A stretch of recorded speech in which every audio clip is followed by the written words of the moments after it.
Bab 307, Serigala ketakutan menjadi anjing. Para pengunjung meringkuk ketakutan di sudut dan menjauhi pintu. Mereka khawatir kalau hal itu akan memengaruhi mereka.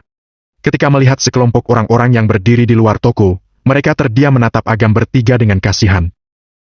"Apakah kamu tuli? Saiful menyuruhmu pergi dan segera berlutut kepada ketua geng!" Pemuda rambut pirang berteriak sambil bersiap mendorong Agam. Agam menghindar menyebabkan pemuda rambut pirang meleset. Tanpa menunggunya berdiri stabil, Agam menendang pantatnya di depan Saiful. "Beraninya kamu memukul anggota geng serigala di hadapan ketua? Tampaknya kamu sudah bosan hidup." Saiful sangat marah. Anak buahnya ditendang di depan para anggota geng, bukankah hal ini membuatnya sangat malu? "Apanya yang geng serigala? Kalian hanyalah sekelompok orang-orang rendahan. Kalian hanya layak disebut geng anjing," ucap Agam sambil tersenyum. "Anak muda, apakah kamu tahu apa yang kamu ucapkan?" Tiba-tiba suara Rizky terdengar. Hati semua orang merinding. Terutama Saiful dan lainnya yang tahu kalau ketuanya marah. Pandangan Rizky terhalang sebagian oleh tubuh Saiful. Dia tidak melihat rupa Agam. Dia hanya mendengar ada orang menghina geng dan berkata dengan suara dingin. "Geng Serigala merupakan geng terbesar di daerah Lamunta. Pak Daniel, kepala mafia wilayah timur yang menamainya. Apa hakmu hingga menyebut kami geng anjing? Hanya sebuah nama, aku akan meminta Daniel untuk mengubah namanya nanti," ucap Agam acuh tak acuh. "Wancang! Kamu berani menyebut langsung nama Pak Daniel?" Rizky sangat setia kepada Daniel. Dia marah besar mendengar ada yang memanggil nama Daniel dengan tidak hormat. Dia mendorong Saiful dan meraih bangku untuk menyerang. Alhasil, dia mengangkat bangku di udara dan melihat orang di hadapan dengan jelas. Tubuhnya pun tegang seketika. Sebagai orang kepercayaan Daniel, Rizky beruntung pernah bertemu Agam. Dia mengawasi pertarungan di mansion Gunung Makan dari jauh. Agam mengalahkan Jarda dan menakuti Victor. Dia begitu heroik bagaikan dewa yang turun ke dunia. Hal ini membekas dalam benaknya. Seumur hidup, dia tidak akan melupakan wajah pria hebat itu. Dia tidak pernah terpikir akan kembali bertemu Agam, apalagi akan memukulnya dengan bangku. Tidak sopan. Dia sangat tidak sopan. Otak Rizky sudah kembali sadar. Namun, tidak dengan tubuhnya yang masih kaku dan tidak berani bergerak karena takut. "Ketua, kenapa Anda tidak menyerangnya? Apakah karena bocah ini tidak pantas untuk Anda serang?" Pemuda rambut pirang ingin cepat naik pangkat. Dia ingin mengambil kesempatan ini lalu membungkuk dan meraih kursi. "Anda bisa letakkan, biar aku saja. Biar aku saja kepalamu." Rizky refleks menghantamkan bangku ke kepala pemuda rambut pirang. Pemuda rambut pirang memegang kepalanya yang berdarah. Dia terduduk di lantai berpikir dia telah mengatakan hal yang salah. Kemudian dia mencoba membela diri. "Ketua, aku bukan bermaksud menjelekkan Anda. Aku hanya khawatir tanganmu akan kotor karena memukul pecundang ini." "Apa-apaan? Tampaknya kau tidak membutuhkan otak lagi." Rizky marah besar. Dia menghantamkan bangku ke kepala pemuda rambut pirang berkali-kali hingga luka berat. Saiful membelalakan mata, tidak berani berkata-kata. Orang lain juga sangat ketakutan hingga tidak berani mengangkat kepala. Kedua kaki mereka gemetaran. "Serah dan buang dia!" Rizky melempar bangku ke atas tubuh pemuda rambut pirang. Pahanya berkedut 2 kali kemudian meninggal. Sampai akhir hayat pun, dia tidak tahu apa kesalahannya kepada Rizky. Kirana takut melihat keganasan Rizky. Dia segera maju melindungi Agam di belakangnya dan berkata, "Adikku masih muda dan arogan. Dia mengatakan hal yang seharusnya tidak diucapkan. Sebagai kakak, aku bersedia bertanggung jawab dan mencoba yang terbaik untuk mengganti kerugianmu." Orang lain terharu melihat Kirana yang kurus dan lemah melindungi adik laki-lakinya tanpa ragu-ragu. "Bruk." Ketika kata-katanya, Rizky langsung berlutut di tanah. Sial. Rizky mengenal Agam, otomatis juga mengenal Kirana. Dia tahu alasan Agam menjungkir balikkan mansion Gunung Makan sekaligus menghancurkan Jarda, Tetua Husnu, dan yang lainnya adalah untuk wanita ini. Sekarang wanita ini memohon pada dirinya. Mata Rizky menjadi kabur dan pikirannya pusing. Dia merasa dewa kematian datang ke arahnya. Ketakutan dan keputusasaan memenuhi hati dan pikiran. Dia hampir pingsan karena takut. "Hei, kakakku sedang berbicara denganmu. Kenapa kamu mengabaikannya?" Sebuah suara yang tidak sopan bercampur kekuatan spiritual merasuki otaknya. Seketika pikirannya kembali jernih. Rizky segera bangkit, lalu berkata sambil melambaikan tangan dengan panik. Tidak perlu. Nona jangan berkata begitu. Kami yang salah, kami yang harus memberi ganti rugi pada Anda." Saiful dan para anggota geng melihat ketua mereka kelabakan. Mulut mereka menganga dan terdiam saking kagetnya. Biasanya Rizky, ketua geng terbesar daerah Lamunta, Rizky yang menakuti banyak orang. Sekarang dia yang ketakutan seperti murid SD yang orang tuanya dipanggil guru. Si serigala ketakutan menjadi anjing, luar biasa sekali. Terutama bagi Saiful. Dia ingin memberi Agam pelajaran lalu mempersembahkan dua wanita itu kepada Rizky. Alhasil, kelakuan Rizky membuatnya tertegun. Kirana juga tercengang. Dia tidak mengerti kenapa ketua geng yang galak itu takut pada dirinya. Apakah dia terlihat sangat galak? Pikiran Kirana menjadi kacau. Agam masih tidak senang. Dia menatap Rizky dan memberinya isyarat agar tenang. Jangan sampai identitasnya terungkap. Rizky sudah berpuluh tahun terjun ke masyarakat. Dia paham beberapa isyarat. Dia menarik napas beberapa kali untuk menenangkan emosi. Namun, di depan Agam, bagaimana dia bisa tenang? Setelah mencoba beberapa kali, pelan-pelan suasana hati Rizky menjadi tenang. Dia masih takut, tetapi tidak berlebihan lagi. Nona, tidak perlu terlalu memikirkannya. Kami yang bersalah dalam masalah ini. Kami sudah sewajarnya memberi Anda kompensasi. Ucap Rizky sambil tersenyum. Agam berkata dengan pelan. Lupakan ganti rugi. Orang-orang kamu mencari masalah tanpa alasan. Bukankah kamu harus memberi penjelasan? Menyuruh ketua memberi penjelasan? Orang ini gila? Semua orang memikirkan hal yang sama. Siapa sangka Rizky menjadi pengecut? Saiful, kemari! Rizky berbalik sambil menghardik. Saiful yang ketakutan pun berjalan sambil menunduk. Siapa yang menyuruhmu menyerang Pak Aga, pemuda ini? Jelaskan semuanya. Saiful sudah menjadi bawahan Rizky selama 10 tahun lebih. Dia mengerti bagaimana temperamennya. Sekarang, dia benar-benar marah. Dia pria, sekitar 27 atau 28 tahun, rambutnya belah tengah. Dia menawariku uang senilai 20 miliar dan menyuruhku menghabisi bapak ini. Siapa namanya? Apakah namanya Fajar Budiono?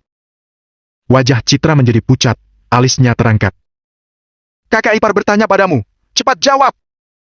Tanpa menunggu Saiful membuka mulut, Rizky segera menendangnya. Saiful merasa tersakiti. Aku tidak tahu namanya, tapi aku pernah mendengar seorang pria parubaya memanggilnya Tuan Muda Fajar. Saiful berkata sambil menunduk. Ternyata dia! Citra mengepalkan tinju karena marah. Dia tidak menyangka Fajar begitu kejam dan benar-benar mengirim orang untuk melukai Agam. Untungnya pihak lawan ini masih berpikir logis. Kalau tidak, Agam pasti akan berakhir buruk di kepung 300 orang. Makin dipikirkan, Citra makin kesal. Dia mengeluarkan ponsel dan ingin meminta penjelasan Fajar. Namun, Agam mengulurkan tangan menahannya. Sesuai dugaan. Agam tersenyum dan berkata kepada Saiful. Bisakah kamu menghubunginya? Bisa. Katakan padanya kalian sudah berhasil. Ajak dia bertemu. Setelah itu tidak perlu aku jelaskan lagi, kan? Agam berkata sambil terkekeh. Saiful buru-buru mengiyakannya. Pak, apakah aku perlu menggunakan beberapa cara untuk membantu Bapak menyelesaikan masalah ini sepenuhnya? Rizky bertanya sambil membuat gestur di leher. Tidak, cukup beri pelajaran saja. Agam berkata sambil melirik Citra. Agam memang sangat membenci Fajar, tetapi sebentar lagi dia pasti akan berkonflik dengan keluarga Viander. Sebelum menyelesaikan masalah keluarga Viander, sebaiknya jangan bermusuhan dengan keluarga Budiono. Kalau tidak, dia sendiri yang akan kesulitan dan keluarganya akan menderita. Selain itu, Fajar juga merupakan tuan muda dari keluarga Budiono. Dia pasti memiliki banyak trik untuk melindungi hidupnya. Orang biasanya seperti Saiful ini hanya akan membuatnya terluka ringan saja. Kalau sampai dia terdesak, Saiful dan lainnya pasti akan mati. Bab 308, Kerabat. Kalian geng anjing hati-hati, jangan sampai menggangguku. Pergilah. Agam melambaikan tangan. Rizky buru-buru menyingkir. Anggota geng di belakangnya juga ketakutan hingga berpencar membuka jalan lebar. Agam pergi bersama kakaknya dan Citra, meninggalkan orang-orang dengan wajah tercengang. Rizky tidak mengatakannya dengan jelas. Namun, dari tindakan dan responsnya, orang bodoh pun pasti dapat menebak bahwa identitas pemuda itu sangat menakutkan. Pemilik restoran mie dan istrinya menundukkan kepala dan tidak berani bersuara. Semua orang sudah melihat sikap Rizky. Mengingat kata-kata yang mereka ucapkan, mereka ingin menampar mulut mereka sendiri. Ketua, siapa orang tadi? Bagaimana bisa dia membuat Anda, ketua geng serigala, begitu menghormatinya? Saiful bertanya dengan hati-hati. Kenapa? Apakah menurutmu aku pengecut dan tidak seharusnya menghormati dia? Tidak, ketua. Hah? Aku takut kamu ketakutan setengah mati kalau mendengar ini. Dialah orang penting dalam pesan Pak Daniel untuk dilayani. Apa? Suara Saiful pecah dan ketakutan setengah mati. Dia sangat baik. Dia tidak menghukumku. Baik? Aku beritahu ya, identitas Pak Agam sangat menakutkan. Dia tidak menghukummu karena baginya kamu hanyalah serangga kecil. Memangnya kamu pernah melihat ada raksasa yang sengaja membunuh serangga? Rizky mencibirnya. Benar juga. Saiful tersenyum kecut, punggungnya basah akibat keringat dingin. Tiba-tiba, Rizky menampar kepala Saiful lagi. Saiful memegang kepalanya dan berkata dengan sedih. Ketua, mengapa Anda memukulku lagi? Siapa yang bilang kita adalah geng serigala? Hah? Dengarkan Pak Agam, mulai sekarang kita geng anjing. Semua anggota geng terkesiap. Pemilik restoran mie dan istrinya tidak tahan lagi dan pingsan bersama. Siapa sebenarnya orang penting tadi itu? Di mulut gang, Fajar sedang merokok. Wajahnya terlihat sangat bangga. Dia mencari cara dan menemukan geng lokal. Kemudian dia mengeluarkan sejumlah uang untuk menghabisi Agam. Awalnya hanya untuk melampiaskan amarah saja. Dia tidak berharap para bajingan ini akan mencapai hasil apapun. Tak disangka mereka benar-benar berhasil. Setelah menunggu belasan menit, Saiful dan teman-teman yang ditunggu-tunggu pun muncul. Orang yang kamu minta tidak sengaja terbunuh. Aku sekalian memenggal kepalanya untukmu. Saiful menyerahkan karung berdarah kepada Fajar. Fajar segera menggeleng penuh semangat. Saat ingin menerima karung itu, Saiful malah menjauhkannya. Demi permintaanmu ini, aku kehilangan 2 anggota. Sekarang, mereka masih di kantor polisi. Kamu harus membayar lebih. Saiful berkata terlihat tidak senang. Aku akan mentransfer 20 miliar lagi. Fajar tidak peduli pada sedikit uang itu. Agar bisa melihat kepala Agam, dia langsung mentransfer uang tanpa ragu-ragu. Ting tong. Mendengar suara SMS, Saiful langsung menyeringai. Dia menyerahkan karung. Bagus. Silakan lihat. Fajar bersemangat membuka karung, tetapi senyum di wajahnya menjadi kaku. Isinya bukanlah kepala manusia, melainkan batu bata yang berlumuran darah. Kamu mempermainkan. Belum selesai Fajar berkata, Saiful meraih batu bata dan memukulkannya ke dahi Fajar. Dia pun jatuh ke tanah. Habisi dia! Saiful memberi perintah. Para bawahan pun berkerumun menyerang. Mereka sengaja menendang wajah Fajar. Setelah menendang, mereka segera kabur. Seru sekali. Fajar ditinggal terkapar di tanah sambil memandang langit dengan ekspresi tertegun. Beberapa saat kemudian dia baru tersadar dan berusaha bangkit. Seorang wanita bersama anaknya melintas. Anak itu berkata dengan polos. Lihat Bu, ada badut. Fajar cepat-cepat melihat cermin di dalam toko. Wajah tampan miliknya sudah warna-warni babak belur. Wajah dan bajunya penuh noda sepatu, dia terlihat sangat mengenaskan. Agam! Urusan kita belum selesai! Fajar berteriak di jalan. Meskipun ingin menghabisi Agam hidup-hidup, dia tidak bisa melakukan apa-apa sendirian. Fajar mengeluarkan ponsel dan memencet nomor. Dia ragu untuk menelpon. Saat dia sekali lagi melihat wajah menyedihkannya di cermin, ekspresinya berubah ganas. Kebencian mengubahnya menjadi iblis dan membuatnya membuang segala ketakutan untuk menelpon. Setelah beberapa saat, terdengar suara bingung seorang wanita. Fajar, kamu kemana saja? Kenapa minggat begitu lama? Bibi, aku punya kabar baik. Fajar seperti bisa membayangkan Citra yang sangat dicintai Agam terbaring tidak berdaya di bawah tubuhnya. Sementara Agam berdiri tidak berdaya di sebelahnya. Dia pun tersenyum sadis dan berkata, Aku menyukai seorang gadis dan ingin bertunangan dengannya. Agam sedang duduk dalam mobil saat dia menerima laporan Rizky. Mobil itu melaju ke desa di bawah daerah Lamunta. Kakak, apakah nenek menelpon karena ada hal mendesak? Agam duduk di bangku samping pengemudi dan menoleh melihat kakaknya menggenggam ponsel dengan cemas. Setelah keluar dari restoran mie, mereka bersiap kembali ke kota Primadona. Di tengah jalan, nenek menelepon dan meminta Kirana pulang. Makanya mereka putar balik ke desa itu. Dulu, orang tua mereka sibuk bekerja. Agam dan kakaknya dibesarkan oleh nenek. Nenek sangat baik kepada mereka. Namun, sejak orang tua mereka meninggal mendadak, nenek hanya bisa menyediakan kebutuhan pangan. Untuk menghemat uang, mereka juga harus putus sekolah dan mencari kerja bersama-sama. Apakah karena keluarganya miskin? Agam tidak terlalu mengerti. Namun, ketika perangkat desa membagi subsidi anak yatim, Agam tidak menerima uang sesen pun. Katanya uang tersebut ditelan oleh nenek dan diserahkan kepada putra bungsunya yang juga paman Agam dan Kirana. Kalau nenek tidak pilih kasih, mereka bersaudara mungkin tidak akan hidup sesusah itu. Makanya Agam tidak akan memiliki perasaan apapun terhadap nenek. Semenjak dia merantau bersekolah, dia hanya pulang ke rumah saat liburan tahun baru dan membeli beberapa hadiah. Keesokan harinya, dia langsung kembali ke kota Primadona. Ada konflik di pabrik paman. Nenek menyuruhku pulang untuk membantu menyelesaikan masalah. Kamu tidak belajar hukum, bagaimana menyelesaikannya? Mungkin, untuk memikirkan caranya bersama-sama. Kirana juga bingung, tetapi tidak bisa menolak karena hatinya terlalu baik. Apakah nenek ada menyebutku? Supaya aku pulang bersamamu. Agam tiba-tiba bertanya. Kirana terkejut, kemudian menjawab sambil menggelengkan kepala. Nenek takut pekerjaanmu terganggu, jadi dia menyuruhku tidak memberitahumu. Agam tidak lagi berkata apa-apa. Agam paling mengerti bagaimana karakter wanita tua itu. Mengganggu pekerjaan? Kalau dia benar-benar peduli, dia tidak akan mengambil uang subsidi mereka bersaudara. Cara pikir nenek sangat kolot. Dia selalu mengutamakan keluarga paman dalam segala hal. Kirana dipanggil pulang pasti untuk menjebaknya. Dik, segala perbuatan nenek dan keluarga paman di masa lalu memang salah. Akan tetapi, beberapa tahun ini, mereka sudah menjadi lebih baik. Kirana tahu apa yang dipikirkan Agam, kemudian berkata. Paman sekeluarga tahu kalau kita kesulitan di luar. Tiap tahun, mereka selalu memberi kita biaya hidup meski tidak teratur. Mereka juga selalu menelepon dan menanyakan kabar di hari raya. Nenek juga selalu merindukan kita. Tiap kali kita pulang, dia selalu memasak makanan lezat. Apakah kamu sudah lupa? Agam menghela napas dan berkata. Kak, kamu terlalu mudah tersentuh. Biaya hidup yang diberikan keluarga paman paling hanya 2 kali dalam setahun. Nominalnya tidak pernah lebih dari 1 juta. Ketika ayah ibu meninggal, uang subsidi yang diberikan paling sedikit 200 juta, bahkan bisa mencapai 400 hingga 700 juta. Semuanya mereka ambil. Sekarang mereka hanya memberi ratusan ribu sampai jutaan saja. Apakah artinya mereka peduli pada kita? Itu hanya agar hatinya tenang saja. Dan lagi, ketika ayah ibu masih hidup, paman sering berjudi dan berutang banyak. Ayah ibu yang melunasi semua utangnya dari waktu ke waktu. Aku juga dengar kalau ayah yang membiayai pernikahan paman.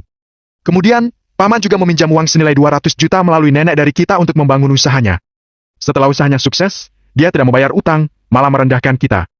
Bab 309, Kakak Sepupu.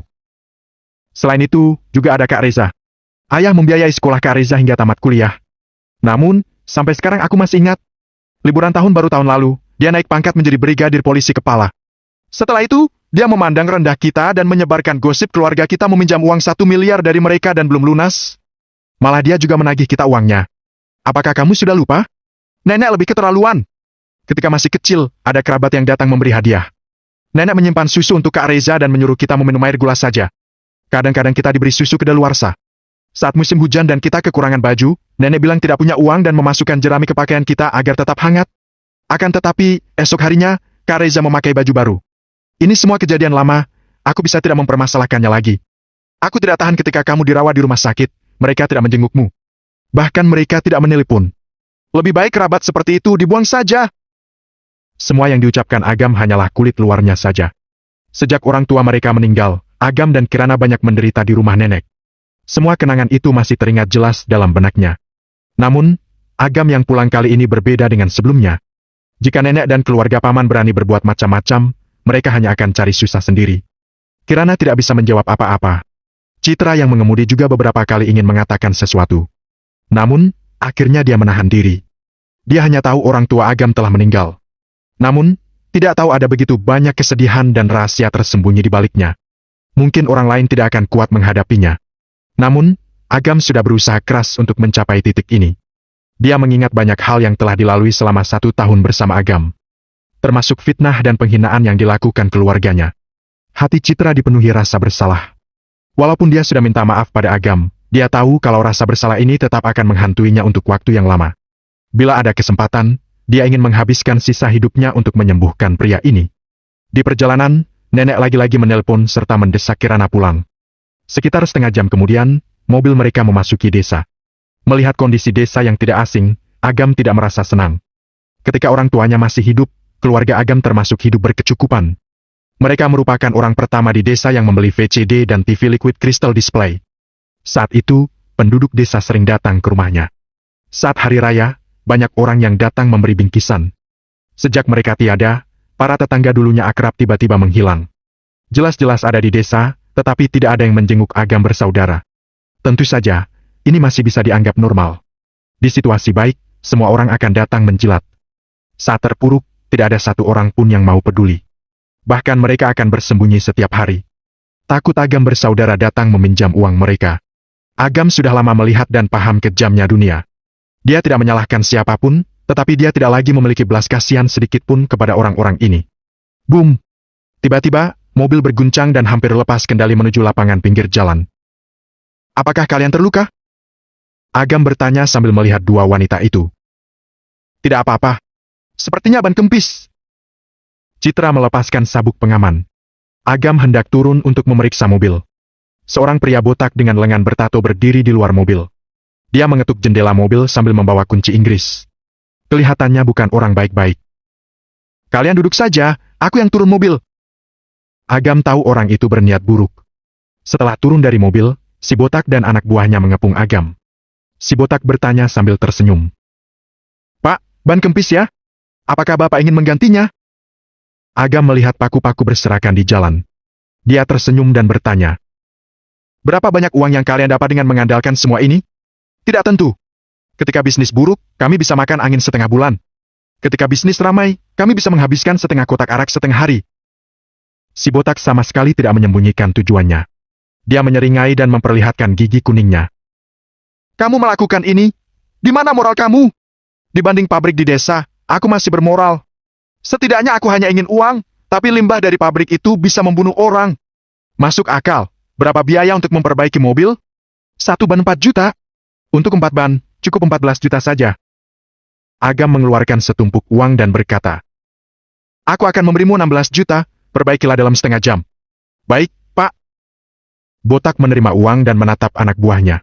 Mereka segera memindahkan dongkrak untuk mengangkat mobil. Citra dan Kirana bergegas turun dari mobil.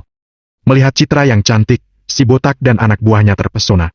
Mereka saling bertatapan sembari mengganti ban. Entah niat buruk apa yang mereka rencanakan. Pak, ban dalamnya juga rusak. Kamu harus menambah bayaran. Ucap botak sambil menyalakan rokok. Berapa? Agam bertanya sambil tersenyum. Setidaknya 40 juta. Oke. Botak dan yang lainnya terkejut. Mereka tak menyangka Agam setuju secepat itu. Kali ini, mereka mendapat korban kaya. 40 juta itu biaya bahan. Masih ada biaya tenaga kerja 3 juta per orang. Totalnya minimal 70 juta. Si botak meminta lebih. Apa maksudmu minimal? Maksudmu 70 juta masih tidak cukup? Belum pasti, bayar dulu baru kita bahas lagi. Botak bermain licik. Mengganti ban di dealer mobil saja tidak semahal ini. Kalian ini merampok orang. Citra berkata marah. Jangan bicara sembarangan. Kami melakukan bisnis halal. Kalau begitu, aku tidak ingin mengganti ban denganmu. Citra sangat marah dan mengeluarkan ponsel untuk menelepon mobil derek. Nona tidak mengerti aturan. Si botak menunjuk jalan dan berkata, aku yang mengaspal jalan ini. Kalau ada masalah di jalan ini, tentu saja aku yang harus memperbaiki. Itulah aturannya. Kalau kamu ingin melanggar aturanku, hehe, itu tidak bisa lagi diselesaikan dengan uang. Kamu harus menemaniku selama 2 hari. Si botak tersenyum cabul dan mengulurkan tangan untuk menyentuh dagu Citra. Agam menghentikan tangannya dan berkata, aku tidak keberatan kamu mencari nafkah, tapi kamu salah karena menindas orang.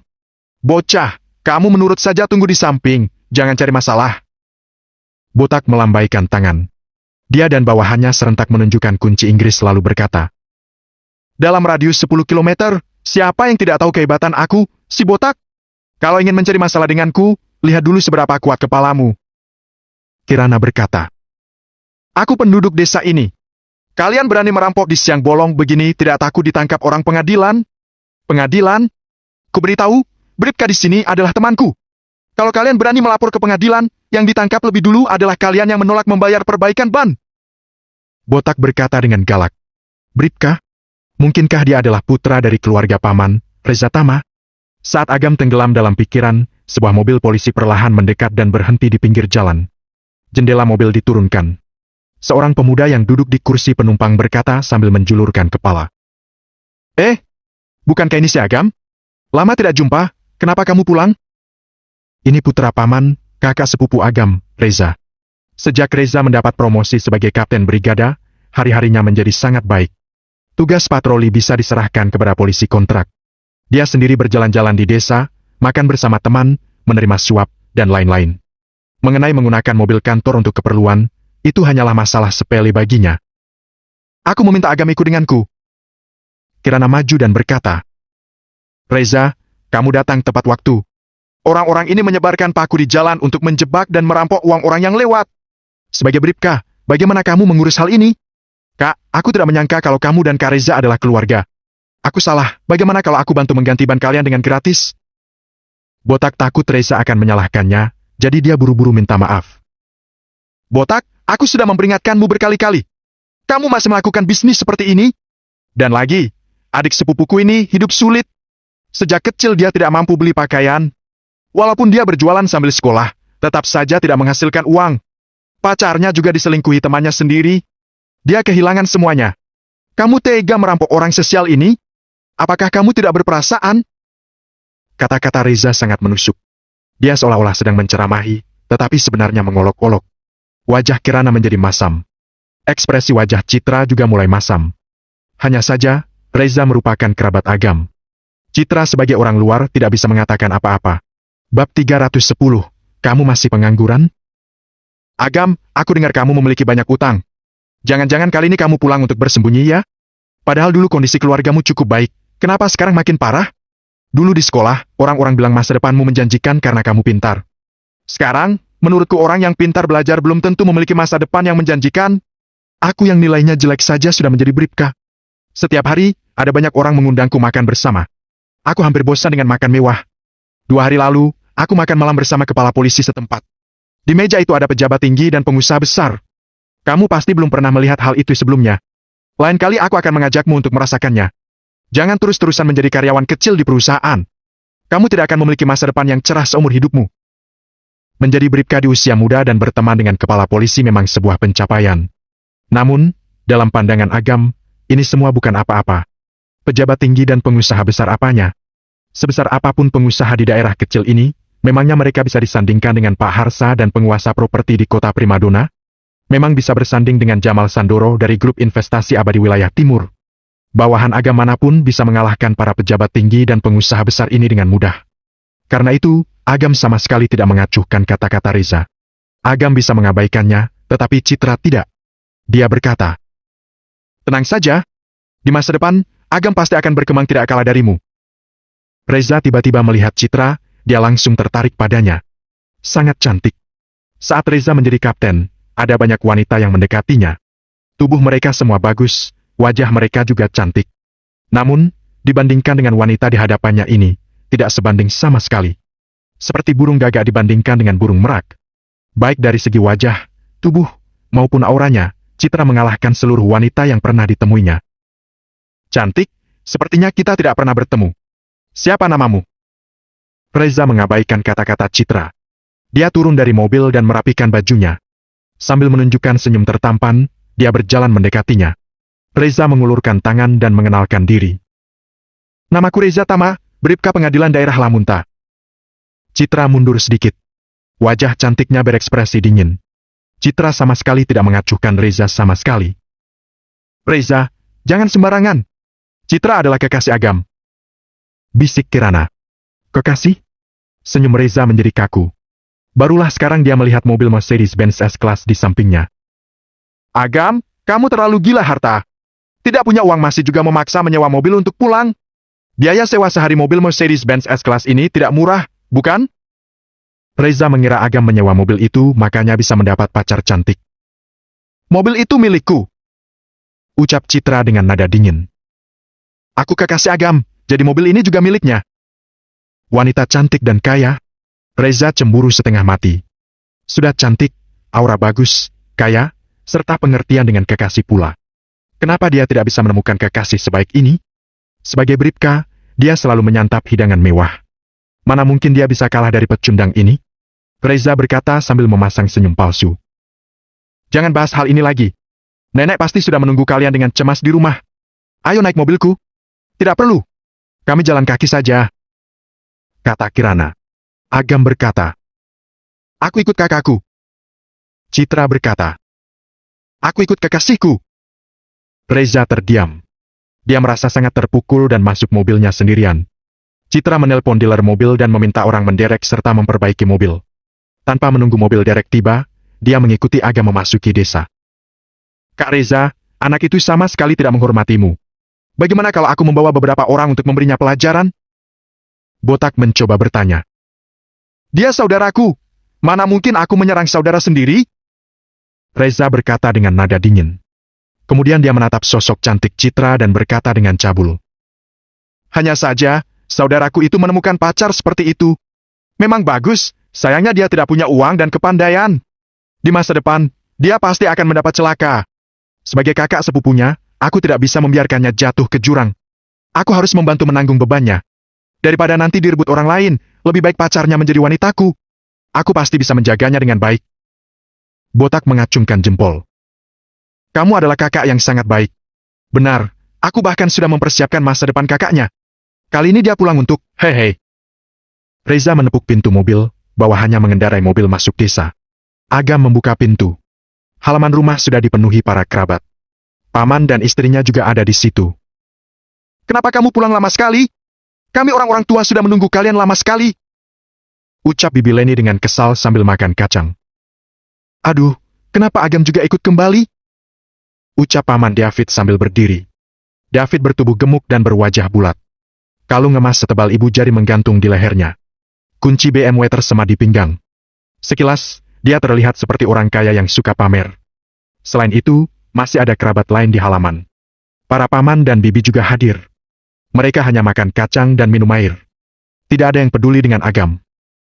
Aku khawatir kakak pulang seorang diri, jadi aku juga ikut kembali. Ucap Agam sambil tersenyum. Apa yang perlu dikhawatirkan? Memangnya kami akan menjebak kakakmu? Leni bertanya dengan kesal. Agam mendengus dalam hati. Bisa saja, bukan? Bagaimana kabarmu akhir-akhir ini? David berdiri dan menarik ikat pinggang. Dia sengaja memperlihatkan jam tangan Omega di pergelangan tangannya. Bagaimana apanya? Agam sedikit mengerutkan kening. Dia sama sekali tidak ingin mengobrol dengan para kerabat ini. Terutama paman yang cari untung sendiri dan terus-terusan menjebaknya dan Kirana. Tentu saja soal pekerjaan. David tersenyum dan bertanya. Kamu sudah lama menetap di kota Primadona. Jangan-jangan kamu masih pengangguran ya? Begitulah, biasa saja. Jawab Agam santai. Kamu bekerja di perusahaan mana? Aku kenal beberapa kerabat yang berbisnis di kota Primadona. Mungkin kamu bisa bekerja dengan mereka. Tidak perlu, aku ingin berusaha sendiri. Tolak Agam. Sekarang koneksi sangat penting dalam hidup bermasyarakat. Tidak bisa hanya dengan bekerja saja. Sudah hampir setahun sejak kelulusanmu. Kenapa kamu masih tidak paham hal sekecil ini? David berlagak ingin menceramahinya. Pamanmu sudah banyak makan asam garam, kamu harus mendengar dan mengingat ajarannya dengan baik. Nak, pamanmu sudah membantu sejauh ini. Kenapa kamu tidak menghargainya? Agam, kamu belum bekerja, ya?